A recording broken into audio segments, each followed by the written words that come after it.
Hey, mamas. Welcome back to the Girl Like a Mother podcast. Today's really special. I have a guest and fellow Ottawa business person, Holly Molenaar, with me today. She's the founder of Ottawa Valley Boss Babes.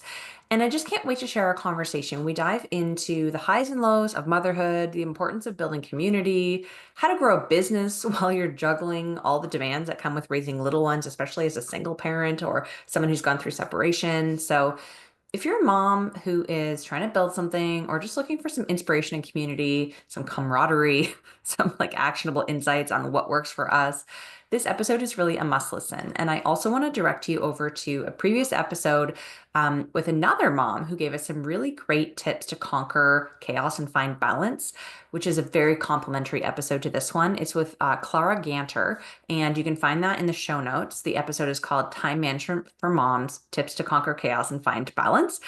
She's talking about all kinds of practical tips, creating lists, prioritizing tasks, setting boundaries, all to manage time effectively and overcome mom guilt, which is something so many of us can struggle with as well. So I cannot wait to introduce you to Holly. You probably already know her if you're in the Ottawa area. And if you are not, buckle up because you are in for a treat. Hi, Jill. Thank you so much for having me. I'm excited to be here. Yeah, I'm really happy to have connected with you because I'm aware of your brand and your business and have been for years, being both of us in the Ottawa area. You specifically focusing on like businesses in the Ottawa Valley, right? But we haven't connected until just now. So it's really fun for me to be able to get to know you a little bit in this episode. Yeah, for sure. And Jill, it's actually really nice to be able to connect because I've been checking out some of your podcast episodes, and it's so nice to hear so many episodes and women that I can really relate to. I know that a lot of the women are a little bit more seasoned than I am with their kids and different stages in their life, but it's just so nice to have that relatability. Yeah, totally. Thank you. That's exactly why we do this. And on that vein, can you share a little bit about like who you're mom to and what kind of work you're into? Give the audience a little bit of a flavor of who's Holly. Sure. So I'm Holly Molenaar. I'm the host and founder of Ottawa Valley Boss Babes podcast. It's a community featuring a ton of business women, business professionals, just women inspiring other women and giving a little inside look into the hustle and the grind of being a mompreneur. Or and as well just like a general overview of what a business owner is. And so I got into the podcast after I just entered motherhood myself. So I just had become a mom to my daughter Tatum back in 2020. And a couple months into mat leave, I got bored. And not only that, it was the thick of COVID, and I am a huge supporter of local businesses and supporting local. And so I was trying to find like a really innovative way to be able to shine a spotlight on business owners and especially women because, entering motherhood myself, I saw how big of an undertaking it was and how much of an amateur I think that not only I am, but all women are going into parenthood. And so I really started to have a vast appreciation for what moms and women all do, especially like being a career woman myself who was so career focused and kind of learning how to balance things. And so as my family expanded, so did the podcast. I started doing more events for women in business. I started doing collaborations, more business features, and just building Ottawa Valley Boss Babes as a brand outside of the podcast, which was really exciting. Now that I'm a mom to three, and I've actually just became a single mom, so I'm a single mom to a 4-year-old, a 2-year-old, and an 8-month-old. So I'm really in the thick of things and I have sole custody of my kids. So dad's not really involved in their lives at all, just due to some personal reasons and stuff. But so I just have been finding it really challenging, if I'm being honest, just trying to find time for myself and get back to being Holly again. And yeah, we had some really traumatic events that unfolded in the summer. And so Ottawa Valley Boss Babes really had to kind of take a back seat while I focused on what my life looked like and what single motherhood looked like. And not only that, is that I also have a daughter who, like I mentioned, she's 4 years old, but she's also autistic. And so she was diagnosed when she was 3 years old. And so I really kind of like jumped on board of learning all about what being a neurodivergent child is and what a parent, looks like to kind of structure her life in a different way and also educate because I had no idea what autism was and I found that a lot of my friends, my family, my community didn't know either. And so I took advantage of that. And I find that like I just get really obsessed about things and really excited and to learn and everything. And so that's kind of where my direction is kind of heading a little bit more. Oh my gosh, there are so many pieces of our stories that are aligned. Um, it's wild, and there's so many different avenues we could take with this conversation too, right?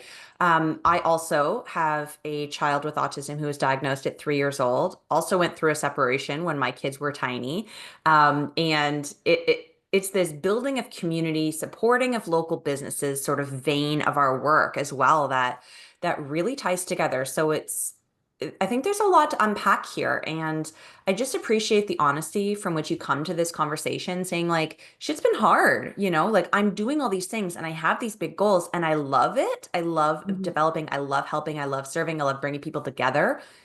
And it's hard for me right now, Mhm. right? And finding the time, as you said, to sort of find yourself within the mix can often be the hardest piece of it because, at least in my experience, it's hard to let go of any individual piece. Like you're an autism mom, that's a big deal, as we know. Like there's a whole lot of things that come with that. And then Mhm. you're a business owner and you're like a business leader in the community.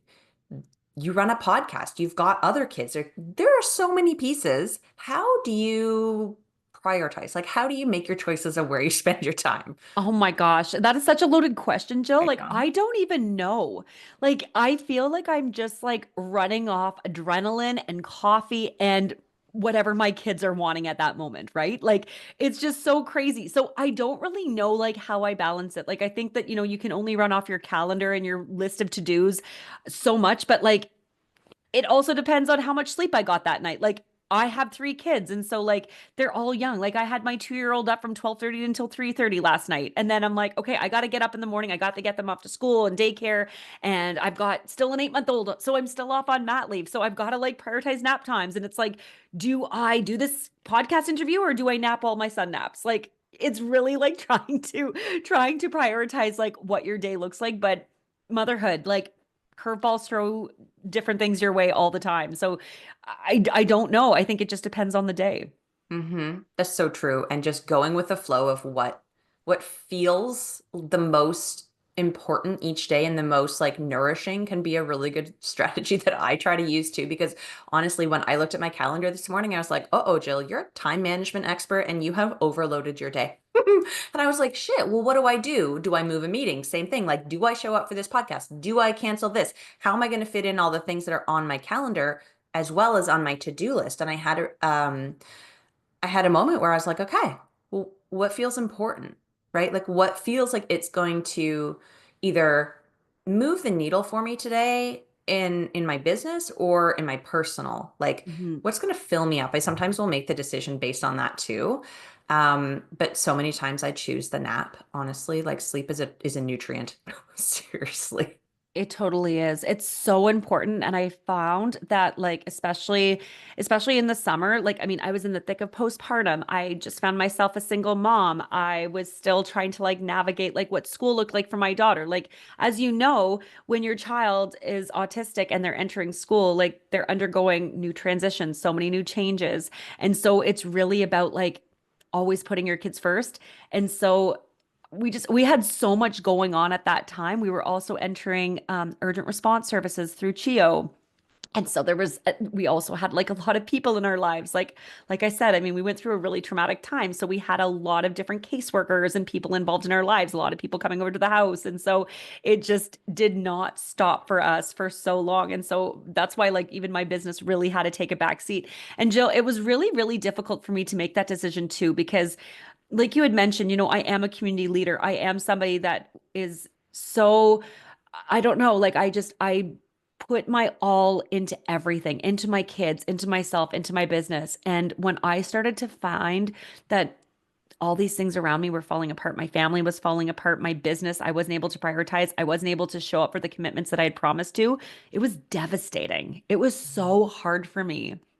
And so I think that, kind of going back to what you were saying, like, looking at what you needed to prioritize in your life. Like I was like, I need self-care, I need therapy, I might need meds, and I need sleep. Like those are my biggest things. Oh, and I need daycare. Like I need some help. And I think that that's the other thing too, is like knowing when to ask for help and then to utilize it. Yeah, big time. Asking for help was for me the hardest thing to do, especially in the thick of the postpartum time, because I stressed about the person helping. I stressed not that the kid wouldn't be okay. I stressed that, like, okay, does grandma know where the preferred milk is? And does she know how many pats to do for the burp? Like, it was insane. I got, I don't know if you've ever heard of this. It's not very common, postpartum OCD, like Yes, I have with heard. depression and anxiety. And it was this whole thing. But I really stressed about the caretaker, which prevented me from asking for help. And I think that can be coupled with our natural tendency as women just to want to do it all and take care of everyone. It can be really hard to ask for help, but so liberating when you actually do it, because the time that you get back in your day, you get to choose. Do I spend it taking care of myself? Do I spend it at a therapy appointment? Do I spend it on my business? Am I just really needing to catch up on my sleep? Do I need to call a girlfriend? Like, even if you only get 20 minutes of help, that Mhm. 20 minutes can really pack a punch if you're intentional about how you use it. And I'm curious how you use, like, you probably don't have a lot of free time away from the kids, but what does self-care look like for you these days? Are you able to work it in anywhere? Very, very little, unfortunately. But my self-care, like I really try to dedicate like at least 1 hour to couch time. Mm. Like I don't really watch much TV. I don't have time to watch TV. And so being able to kind of like unplug and just unwind at the end of the day and like let myself like not think of anything. That's a huge thing for me. Like before, like it was going to the gym and I really try to prioritize going to the gym, but I don't find that the gym is self-care for me. Right. Self-care is like something that I absolutely need to do to be better for myself. And so like going to the gym, like I go to the gym regularly. It's a non-negotiable, but like that's not self-care. Like that's like, showering to me. I'm like, I have to shower. I have to go to the gym. So like making time to sit down and watch the OJ Simpson trial or watch the new Gabby, like the American Horror Story, Gabby Petit, I can't remember her last name, but like that show on Netflix. I'm like, one episode, sit down. Like it's so sad. I'm like, because I can't drink anymore either because I'm like constantly on the clock with my kids. So I'm like, instead of saying like, have a glass of wine, like I'm having a pop, like I'm getting Yeah. wild over here. Have your pop, sit on the couch, watch like an hour episode of something on TV and just kind of like decompress from the day and don't think. And I really try to be mindful of that, like putting my phone in another room or just, not have any distractions during that time and really focus on the show. And that was something, Jill, that I never did before because I was always on. I was always on. I was always texting or I was always scrolling or I was always like thinking of, reaching out to like another podcast guest or something that had to be done, like content creation for my business. I was never like, I was always distracted. And Mm. so I think that like actually sitting down for 1 hour every night has to be a non-negotiable for me just to kind of like unwind and not think about anything because my mind is always going. It's always running. All women are.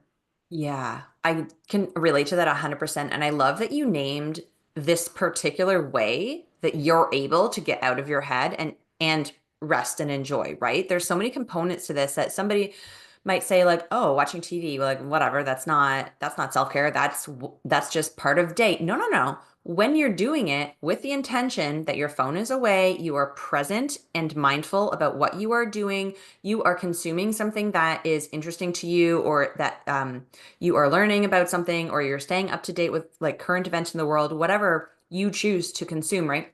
But the idea that Holly's sharing with us, everyone who is listening, like I want you to hear this, it is an intentional block of time where she is dedicating to something that fills her cup. And at the same time, using that experience to unplug and completely um, drain your mind is what comes to my mouth, but that's not really what I mean. It's like you're using the time to free up mental space. Mhm. And how often do we do that? Like even people who are listening are like, "Oh yeah, I do lots and lots of self-care."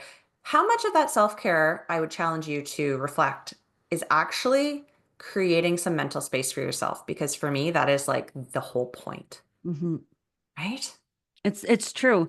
And that's why like I don't know. I mean, when people say that they go to the gym as self-care, I'm like, but like that's great, but like that's something that's part of your routine, especially if it's something that you do regularly. And I'm like, and I think that it was just so sad, when women are like, "Oh, like my self-care is having a bath or having a shower." And I'm like, that's not self-care. Like that's No. something that you have to do. Like we all have to shave at some point. We all have to like, get in the shower to like maintain our hair and stuff. Like it's something that you have to do. And so I think that like I don't have to watch TV. That was never something that I prioritized. And I never sat down and intentionally watched TV. And maybe that was a flaw in my relationship too, was that, we were both on our phones and stuff.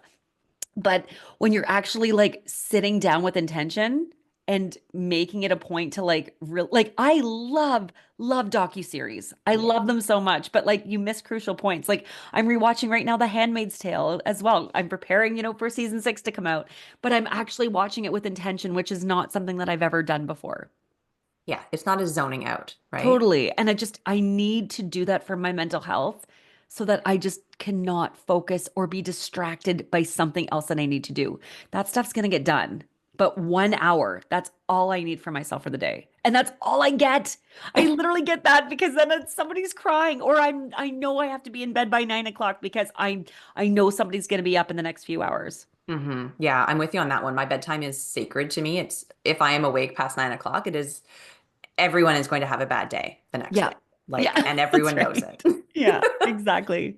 Okay, so this is great. We heard about the past, we heard about what's going on now. What's coming up next for you? Like, what does 2025 look like? What are some of the things that you're working towards that you'd love to see this year bring you? Oh my gosh, Jill.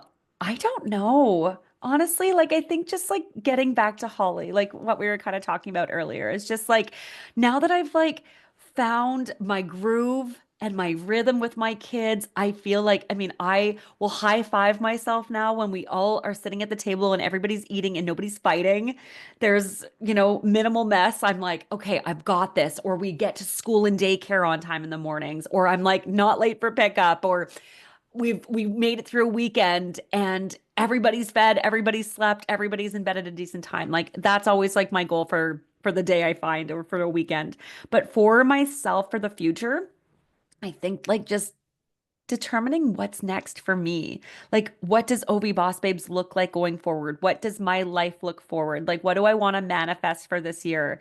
I know that like I'm returning from mat leave in the fall and so like I think it's just kind of like looking at my kid's dad. Like, what is co-parenting eventually going to look like once we get kind of out of the woods of things? And what does what does like my life look like when I have like my own downtime? Like when I don't have the kids? I mean, I feel like it's just there's so much unknown right now in my life, unfortunately. So I don't really know, but I'm hopeful and I'm excited of what that might look like down the road.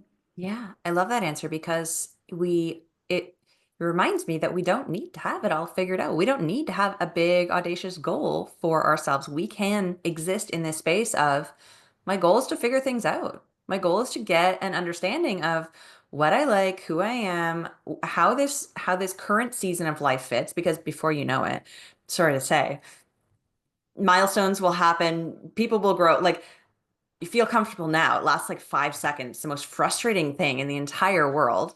To feel, but like savoring that moment where you're like, okay, yes, like today went pretty good. Mhm. I feel really good about this, right? Because life happens and it continues to shift. And so one of the things that I find can really throw people off is if they have a goal that they're so stuck on that they can't shift and pivot. Um, Saying that word always makes me think of friends. I don't know for you, but um, you can't pivot when life changes, right? And so having that flexibility and that mindset of like, I'm going to figure it out as I go can be such a superpower. Totally. Yeah. And I think that, I mean, having those unrealistic expectations either on yourself doesn't really serve you well. Like, I mean, it's good to like, again, it's good to manifest. It's good to have a vision board or a timeline of what you want to happen, but like, you have to be easy on yourself too and know that like life's curveballs are going to happen. And I think too, Jill, it's also important to know when it's okay to kind of put those goals and those dreams and those priorities on the back burner. And like, again, like I couldn't have predicted what was going to happen back in August. I couldn't have predicted that I was going to become a single mom and what my life was going to look like. Like, there is no way in hell that I would have ever known that this all was going to unfold for me. But it did, and I figured it out and I got through it. And, it's okay that things took a little bit of backseat. And nobody is expecting anything from you either in that regard. Like when I showed up to my community and I was like, I need to take a break. I need to kind of sit down for a little bit and try to like focus on my family. It's all women who are like, yeah, we get that. That's okay. Take all the time you need. We'll be here. I love that you've built that for yourself because you're absolutely right.